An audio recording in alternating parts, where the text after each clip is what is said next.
Merci, Monsieur le Président. Merci, Madame la Ministre, d'avoir pris le temps nécessaire pour venir échanger avec les membres de la délégation des Outre-mer qui en sont extrêmement honorés.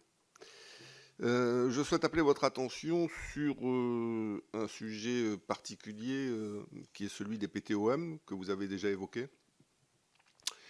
En sachant que vous avez dit que la France avait une responsabilité particulière, cette fameuse France des trois océans, qui n'est pas qu'une formule marketing.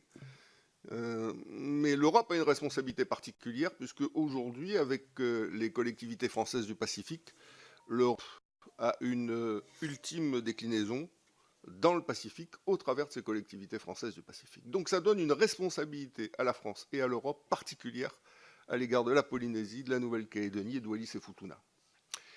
Cette responsabilité est d'autant plus particulière, Madame la Ministre, que le président de la République, à l'occasion de sa venue en Nouvelle-Calédonie en mai 2018, a prononcé un discours important au Théâtre de l'Île, à Nouméa, au cours duquel il a insisté sur la nécessité de donner corps à un axe indo-pacifique.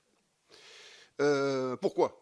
Il l'a dit clairement, ça n'est d'ailleurs pas extrêmement plu, c'est que la Chine était en train de construire dans notre région, et nous on le vit tous les jours, hein, concrètement, précisément, de manière forte, est en train de construire, je cite le président de la République, son hégémonie pas à pas. Cet axe indo-pacifique fort, qu'il appelle de ses voeux, auquel la France et l'Europe doivent contribuer, est un axe, bien sûr, Paris-New Delhi-Canberra, et il a eu l'amabilité, la gentillesse ou la pertinence de rajouter Nouméa et Papeete dans cet axe à l'occasion de ce discours. Donc tout ça pour dire que être aujourd'hui en charge des affaires européennes au sein du gouvernement de la République française, dans cette zone du monde qui est la région Pacifique, futur centre de gravité de la planète pour le siècle à venir, l'attention qui doit être portée par le gouvernement de la République au PTOM français doit être extrême.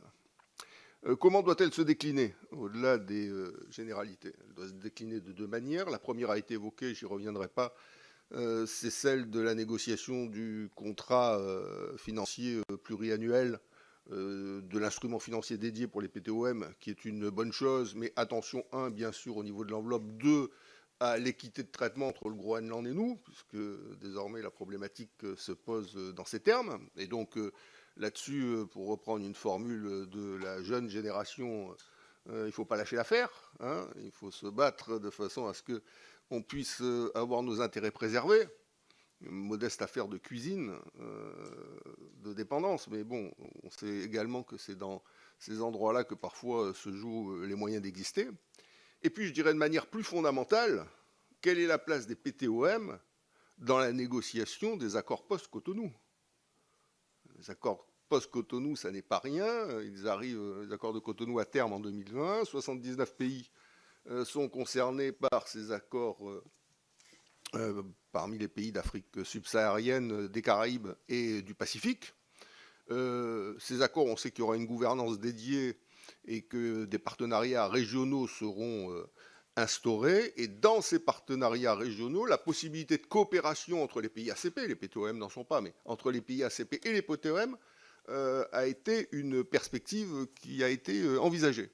Et donc, nous, PTOM, représentants de la France et de l'Europe dans cette région du monde, dans la région Pacifique, en ce qui concerne le pilier Pacifique, comment pouvons-nous être associés, participer d'une manière ou d'une autre à la négociation de ces accords post-Cotonou, pas justement juste pour dire on est à la table, mais parce que ce serait quand même bête pour l'Union européenne de ne pas s'appuyer sur les PTOM français pour servir de support aux actions européennes.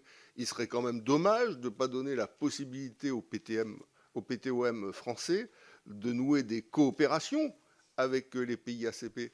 Il serait quand même regrettable de ne pas permettre aux PTOM français de ne pas s'intégrer davantage au plan régional. Donc on a vraiment des intérêts communs entre la France, l'Europe, les PTOM français du Pacifique pour contribuer à construire cet axe indo-pacifique fort, renforcer la présence de l'Europe dans cette région du monde, à un moment où la Chine est en train de prendre toutes ses aises. Voilà, Madame la Ministre, le sens de mon intervention et de mon questionnement.